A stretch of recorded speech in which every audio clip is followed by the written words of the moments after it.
I know the video is called How to Speak English Fast, but do you really need to speak English fast? Let me tell you something. Sometimes we think that native speakers speak fast and this is why they sound so natural. In reality, they don't speak fast. They just connect all the words together, and instead of splitting them up, which sounds a little kind of slower, they just put them all together as if one sentence is one big word. They omit some syllables, they add some new sounds, and this is why they sound the way they sound. And sometimes it's hard for us to understand them just because they don't split up words, and we think that they're just speaking too fast. In reality, they're not. Today, I'm gonna teach you this technique. I'm gonna teach you how native speakers do it, so you can do it to sound more native, and so that you understand the mechanics behind kind of faster speaking, so you can understand native speakers. For example, you see a phrase, what do you? For example, in a sentence, what do you do? But Americans would never say it like this, what do you do? They would say, what do you do? What do you do? What do you do? So the speed, the pace is kind of the same. It's just connecting everything. What do you do? And if you don't know the way they do it, you're like, what was that? Another phrase, I am going to do some shopping. What Americans would say, they would say, I'm gonna do some shopping. Again, not I'm going to, I'm gonna do. Again, they've connected something, they actually paraphrase it a little. I'm gonna get some water. Do you want some? And some Americans would even say, I'm gonna do shopping. This is like the very, very contracted version of it. So what Americans do, they take those smaller words and they pronounce them in a way that is easier for them in daily speech. For example, article the is pronounced like the. What's the weather today? So they don't say what's the weather today. They say they say what's the weather today. So it's the because it's easier. Oh, what about the weather report? You sometimes sounds like yeah. Do you want to go for a walk? Again, do you want to go for a walk sounds as if you just started learning English. Do you want to go for a walk? Sounds closer to being a native speaker. And another thing that you might have noticed when we say what do, so we have T at the end of the word what, and we have D at the beginning of the word do, we kind of invent a new sound here. Instead of saying what do you do, we say what you do. So there is a sound ch, which appears in the middle. Again, this is a way to make your speech smoother, and this is what all native speakers do. For example, what you do for a living. What you do for a living. What you do? To make this even clearer for you, I'm gonna read a sentence out loud. The first time I read it, I'm gonna read it as a student. The second time I read it, I would try to read it as a native speaker. Let's do it. I am going to go out to Walmart. Do you need anything? I'm gonna go out to Walmart. Do you need anything? Again, I replaced I'm going to with I'm gonna go to Walmart, and I've connected Walmart with do. We have a word that ends with T and we have a word that begins with D. So I'm gonna go to Walmart. Do you need anything? And there's this ch that appeared in the middle. The next word, a little confusing, I know, especially when you hear this first in a native speaker speech. Something, they say something. I don't know why this appears, it's just the way the language evolves when people speak it, but can you give me something? This is sometimes what native speakers say, which is correct. Don't be confused, it's just the same as something. The next phrase, let me give you something. The Americans would say, let me give you something. So they just omit the letter T and you get let me get you something. Let me give you something. In American English, if you have a letter T in the middle of a word, sometimes you pronounce it as D. Letter, letter. Letter? Because it's faster, because it's smoother. City, you don't say it. City, city. City? It's like DNR, city. Bitter, and it sounds a little British, so in Great Britain they would say still bitter. In American English they would say bitter. Bitter. Let me give you some more examples. Bottle, bottle, butter, butter, computer, computer, I can't even say it with the T, computer, computer, computer, daughter, daughter, 80, 80, 40, 40, little, little, settle, settle, 30, 30. You see, this T converts to D all the time. As you noticed, it's even unnatural for me to say little, 30, just because I'm so used to, inserting D instead of T. This would come automatically, not automatically,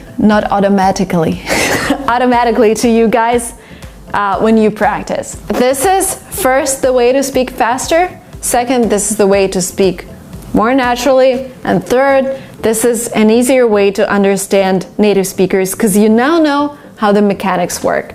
Hey guys, welcome to my channel. I just had an online meetup event where I had people from all over the world, and we all spoke English and we were discussing online business in 2020. And what I've noticed is that people who are not English native speakers were using a language that is textbook. So there were some people who are in the US and their language was completely different. And when I was listening to those people, I started noting those differences, and I decided to share my insights with you, because with these insights you will be able to speak English as a native speaker and you wouldn't sound, I would say, a little old-fashioned, because when you're using this textbook English you sound a little too academic or a little too old-fashioned.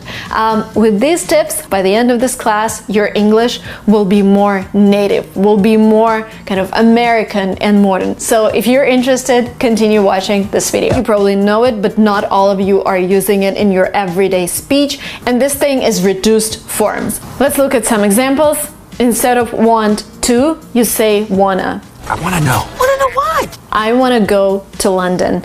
I want to study in the US. Because when you say I want to study in the US, it sounds a little weird. It doesn't have this natural flow. So with these reduced forms, you're getting this natural flow to your language. Let's look at another example, and please go ahead and try saying stuff together with me.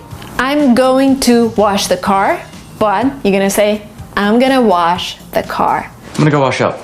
You see the difference? You see, it's a completely different attitude. It's a completely different mood of the sentence. When somebody asks you what time is it, you can say, I don't know, which is, again, a little strange.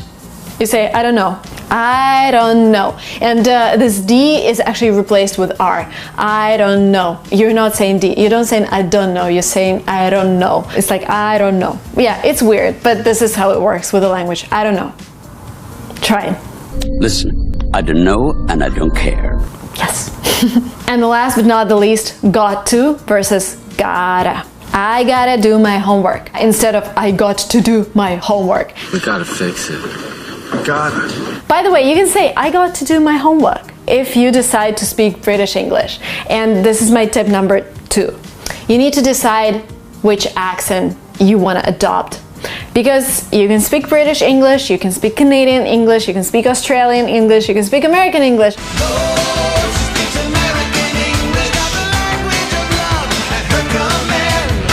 And there is nothing wrong with either of those accents. It's just you need to be consistent. And I started learning English with the British version and I really liked it, and I think I can still imitate my British accent. I don't know. I'm not using it at all. Maybe if I come to Britain for a week, I will get back to British accent, but I like American accent. And I would say American accent is the easiest to learn just because there are so many resources in American English. I try to speak with an American accent. There are a lot of YouTubers out there. If you take top 20 YouTubers, I think all of them will be from the US. I'm going to be surprising my best friend Shane! Canadian accent is supposed to be the easiest to understand. So if you're struggling with understanding native speakers, try and Google Canadian YouTubers and watch their videos first, and then once you start understanding them, Maybe you just stick with the Canadian accent, or you develop your ear and you move on to American YouTubers, or you decide that Britain is your way to go and you adopt British accent. But one thing here is just be consistent with whatever you choose. By the way, guys, if you're looking for more ways to improve your English to speak like a native speaker, I have created a workbook in English which has all of the rules that you can think of. We have idioms there. We have a list of movies that you can watch in American English. We have a list of YouTubers and Instagram bloggers that you can follow who vlog in English, so you can get a sense of what real English is. We have a lot of visual examples of how to use different articles. We have a lot of tasks and tests for you. And I worked on this product for 4 months. I really hope you enjoyed. The link will be below.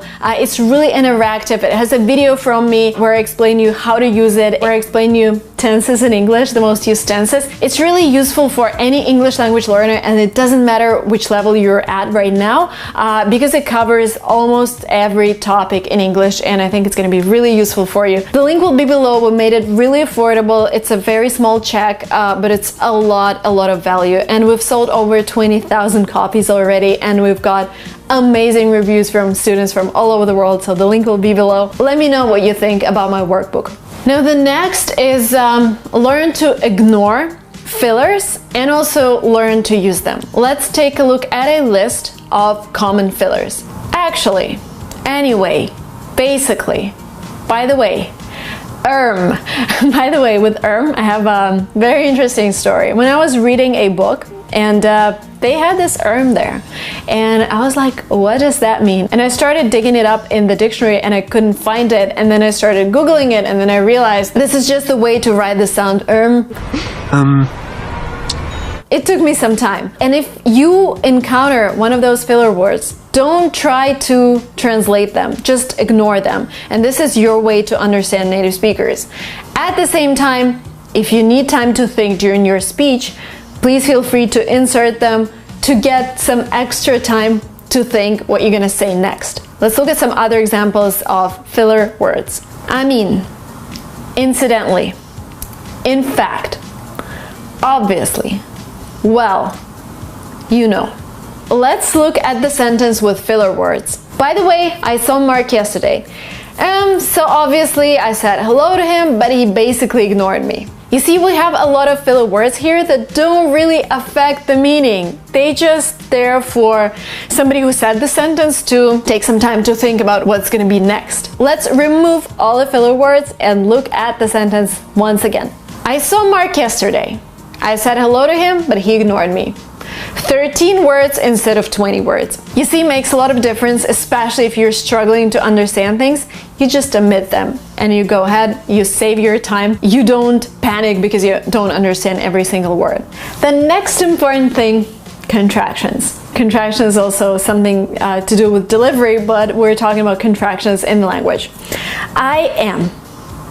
Instead of I am hungry, you say I'm hungry. And it's not even I'm hungry, it's hungry. Like Funny. I'm hungry. This is the way to contract I am. I'm hungry. You say I'll instead of I will. I'll do that, I'll pick it up. I'll be back.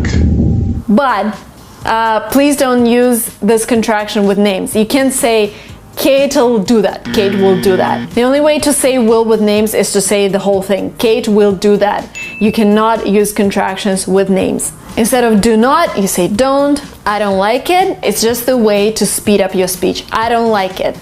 Try and say it yourself. I don't like it. I don't like it.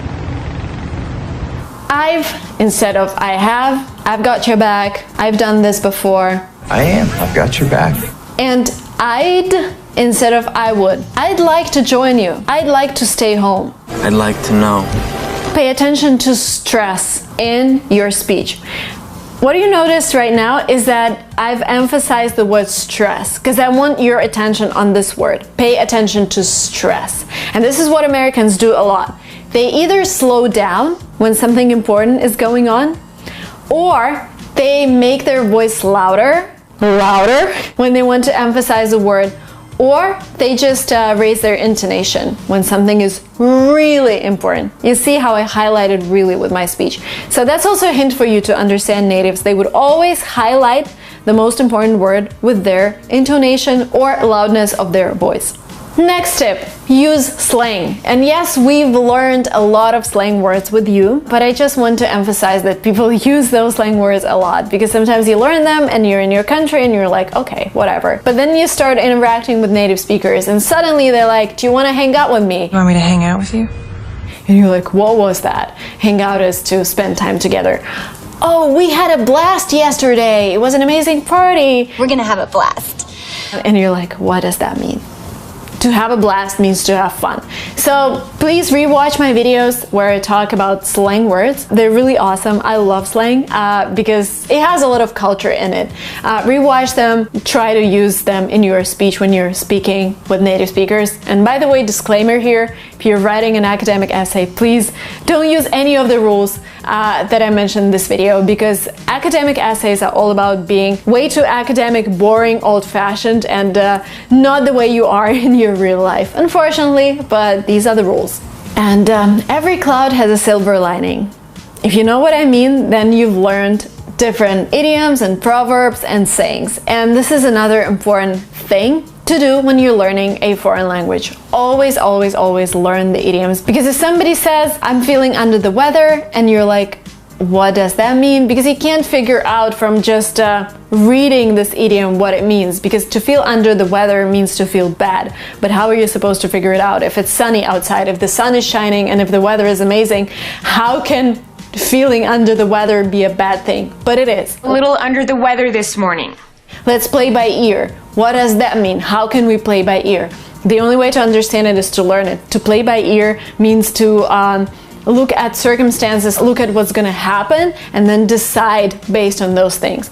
Let's play this one by ear. So there are so many idioms and proverbs and sayings that I urge you to learn. Again, I have a lot of videos on that, and you can rewatch them. Hey guys, welcome to Lingua Marina. Today we're gonna talk about speaking English fast and understanding native speakers. Native speakers speak in a way that is easy for them. American English, for example, is really relaxed. So if you want to sound like an American person, you really need to sit down on a couch and, just relax your jaw, relax your mouth, and relax your thoughts, because Americans like to omit words, they just throw them away from the phrase. They like to connect words together, and if you learn the techniques that native speakers are using, and they don't necessarily think of them as techniques. This is just the way for them to simplify the language and to speak it faster. So if you learn those techniques, you would be able to first understand native speakers, and second, use those techniques in your speech to sound more natural. Today I'm going to talk about these techniques, and if you want to sound more natural, if you want to sound like a native speaker, continue watching this video up to the very end. And I know a lot of you would tell me, Marina, but why should I sound like a native speaker? People still understand me, my accent is okay.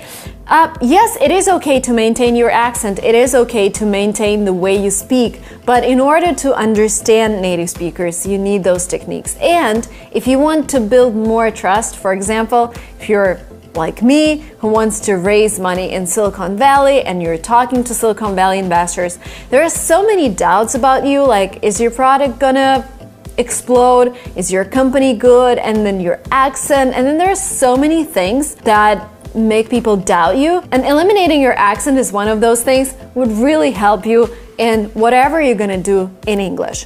Thing number one that American people do is they cut off words. So for example, you can say, are you ready to go? The shorter version would be, are you ready? But Americans would just say, you ready? And that's it. They would just omit R. Yes, it's grammatically incorrect. And yes, if you're writing an academic letter, if you're writing a personal statement, if you're taking a test, you would never ever do that, because you're gonna get a lower grade.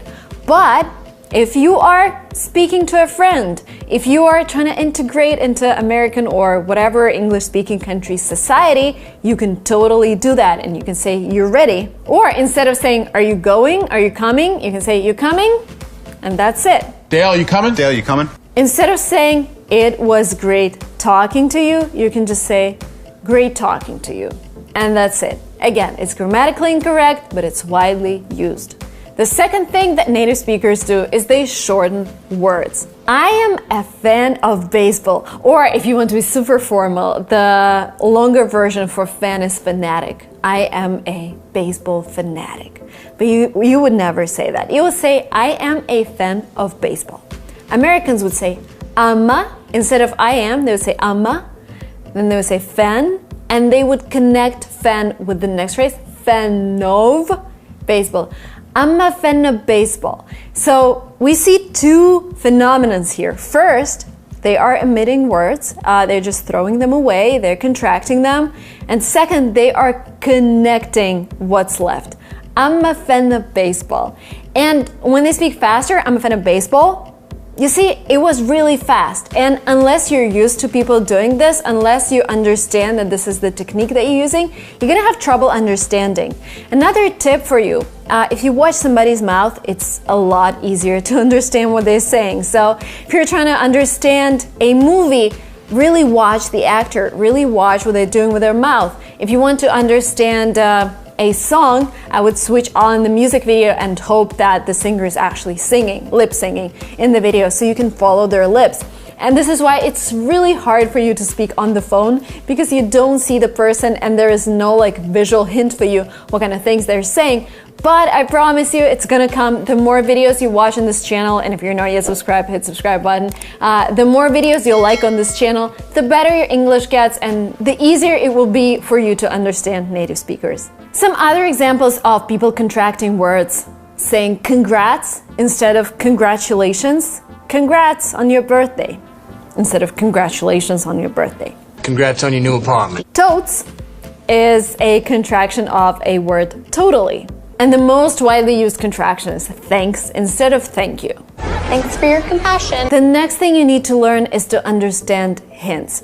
And this is kind of psychological even. So imagine we're sitting in a room together and I tell you, it's so cold. The right reaction from your side would not be like, oh yeah, it's really cold.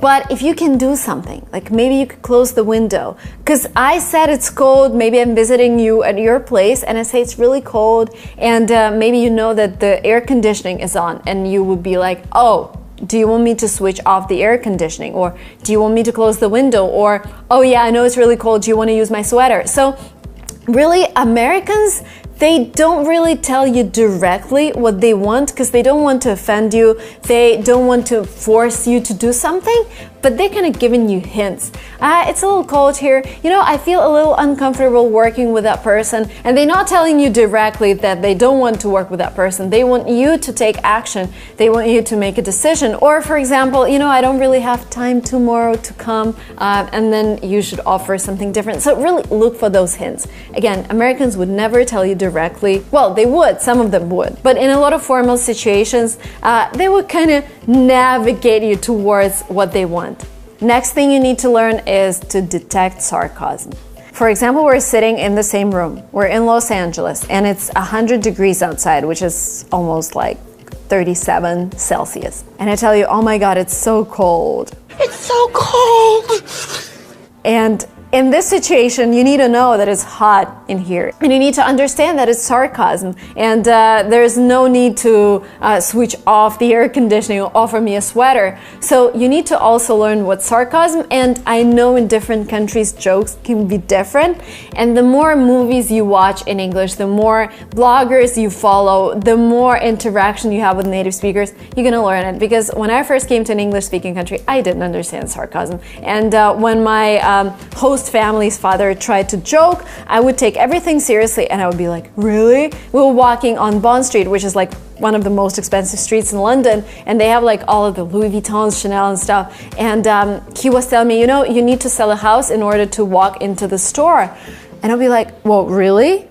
You need to sell a house? And he would go ahead and explain me that I am saying this sarcastically because you don't actually need to sell a house, but you need to have a lot of money to shop at the store. Another thing that happened to me in America, somebody told me we call Whole Foods Whole Paycheck. Whole Foods is a store, grocery store, and it's a kind of high-end one, kind of expensive. And I would be like, why do you call it whole paycheck? And the person would tell me that you would spend everything that you got this month in order to get some groceries in Whole Foods. And I thought like, wow, if they're getting like $10,000 a month, do they spend all of that? But of course it was a joke. Yes, it's expensive, but you don't spend the whole thing. So learn to understand sarcasm. It's gonna take a while, especially if you're like me. I take people really seriously all the time, but you're gonna learn it, I promise. The next thing that we've already touched upon in this class is you need to connect words, and I'm gonna give you some examples. Instead of saying, could you join me, you say, could you join me? So there is like this extra J sound, J sound. Could you join me? Again, this is the way to connect these two words. Oh, glad you could join us. I saw Alice with an older man. Now it's your turn. Try to connect words. I'll give you 3 seconds. The way you say this phrase with connecting words, I saw Alice with an older man. Saw Alice, older man. It sounds like one word. The next step is very easy. Instead of saying yes all the time, say yeah. That's the thing Americans say when you ask something like, can I park my car here? Yeah, of course. Well, they say yes. Of course they say yes. But yeah is more informal, yeah is more casual, and yeah is something that's more widely used than yes. Yes is kind of, well, you know what's yes. Yeah, sure. Sure, yeah. The phrase is no problem. Instead of no problem, you can say no problem. Or you can say no worries. 2 phrases that Americans use all the time, really casual, really nice phrases. Hey guys, welcome to Lingua Marina. A lot of you DM me on Instagram, and if you don't follow me on Instagram, it's Lingua Marina. Or a lot of you write comments here on YouTube saying, Marina, I've been learning English for several years. When I read things, I understand the text, I understand the meaning. But sometimes I listen to native speakers and I don't understand them at all. I don't understand. And I try to speak like them, but I can't. If this is something that you experience, this video is for you. Today, we're gonna talk about a thing called connected speech. And this is what native speakers do all the time when they talk. Because some words are pronounced one way when they're pronounced separately, but when they are in a context, when they're surrounded by other words, their pronunciation changes. And today, we're gonna dig into those rules. We're gonna explore behind the scenes of American accent, and we're gonna explore what native speakers do to sound the way they sound and how you can do the same to sound more like an American if that's your goal. So if you're interested, smash the like button and let's continue discussing this topic. In American English, people tend to avoid non-essential words by making them weak. And by that, I mean that there is no stress on those words when people talk. Let me give you some examples. So for example, fish and chips, right? 3 words. But when we talk, we say fish and chips. In this way, the word and is in a weak form, and basically we only say "n", fish and chips. That's it. Fish and chips, please. And this way, maybe you know what fish and chips is, but when people say fish and chips, you're like, oh, what was that? Just because Americans and native speakers in general speak faster, they do things that are convenient for them. And the convenient thing is to make prepositions, auxiliary verbs, different helping words, make them weaker so that you don't spend your energy, you don't waste your energy in emphasizing them. They're still there, they still affect the meaning, but the way they're pronounced is different because they are made weak. Let me give you another example. Have you finished work? So the emphasis is on work here and have is weak. Have you finished work? Compare this to the answer. Yes, I have. Here, have is strong and vivid. It is not weak at all. You have a stress on it. Yes, I have. So compare this. Have you finished work? Yes, I have. This is a very clear example of weak word. She can speak Spanish better than I can. So we have 2 cans in this sentence. The first can is not even pronounced as can. We say, she can speak Spanish. It's can. That's it. We even emit a, and this is what native speakers do in weak forms. She can speak Spanish, but the next can is strong. She can speak Spanish better than I can. I can make him happier than she can. So if you learn this and if you start using this, you will sound more like a native speaker, more like an American native speaker, because in Great Britain, what I notice is that people try to avoid weak forms. They try to emphasize every single word. The next thing that native speakers do is called linking. This is when you kind of sing. When I was learning my accent, where I was trying to copy native speakers, my teacher would say, you know, Marina, you're good at singing. Try to sing in English, because when you sing a song, you try to connect words. And this is what native speakers do. They are linking everything together, because if I speak like this doesn't sound natural. But if I speak like this, it sounds natural, and one word evolves from the other word. A very clear example: cats or dogs. A native speaker would say cats or dogs. Like, sounds just like one word, but it's actually 3 words. Ooh, cats or dogs? Dogs. Another great example: easy busy, which means is he busy? But we actually omitted sound H, and we have easy busy. You see what's going on? Is he busy? The next thing is called elision. And this is when one sound is substituted by another sound or completely disappears from a word. Again, widely used in America. In Great Britain, you would say interview. In America, interview. So T here just disappears. Interview. That's it. I would actually say it's substituted by another N, because this N becomes a little longer. Interview. No T at all. Great interview. Same example, center, American for center.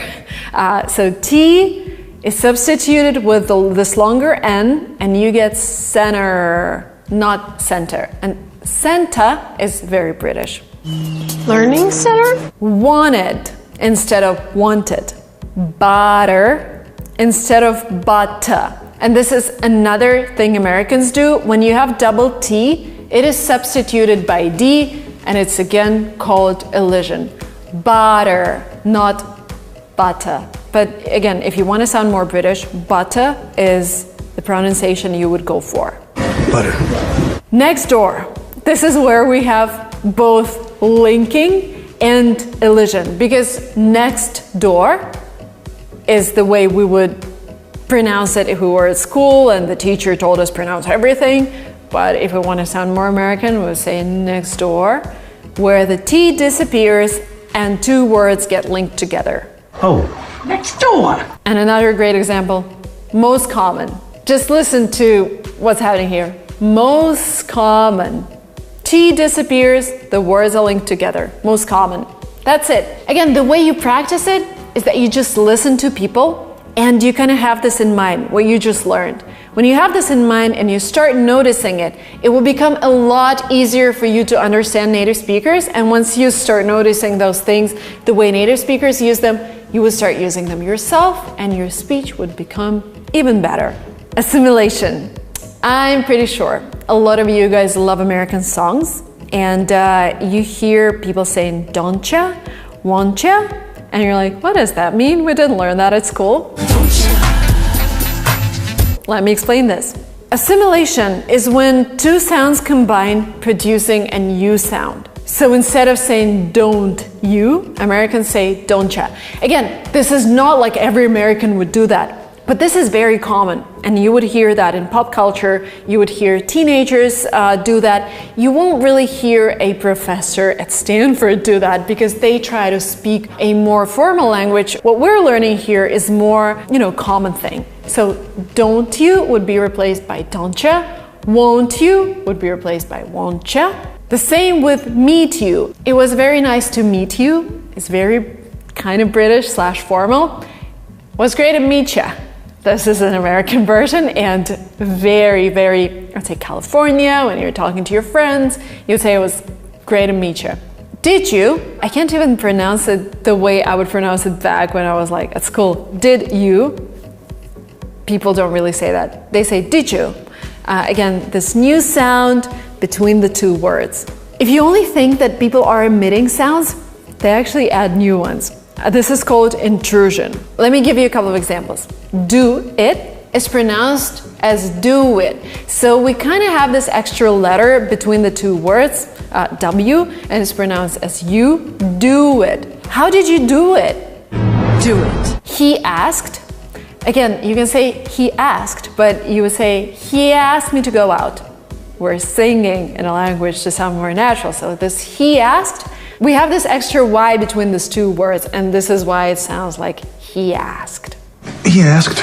And the last but not the least, there are pairs of words that we use together very often, like social life. But we don't say social life, we say social life, because we just connect them and we make one word out of two words when we talk. And this just helps us sound more natural. Social life. What about your social life? Woke up, we would just say woke up. Pet turtle, here we have two T's that are together, we just connect them. Pet turtle, that's it. We got a new pet turtle! Yeah! If you think that you need more tricks like these, I highly recommend a course that a teacher who is not a native speaker, but who sounds just like a native speaker and nobody can actually tell that he wasn't born in America. He has put together this course for a LingoTrip, and I would highly recommend you to take this course. It is called How to Speak Like a Native Speaker, and this course is full of tricks like these.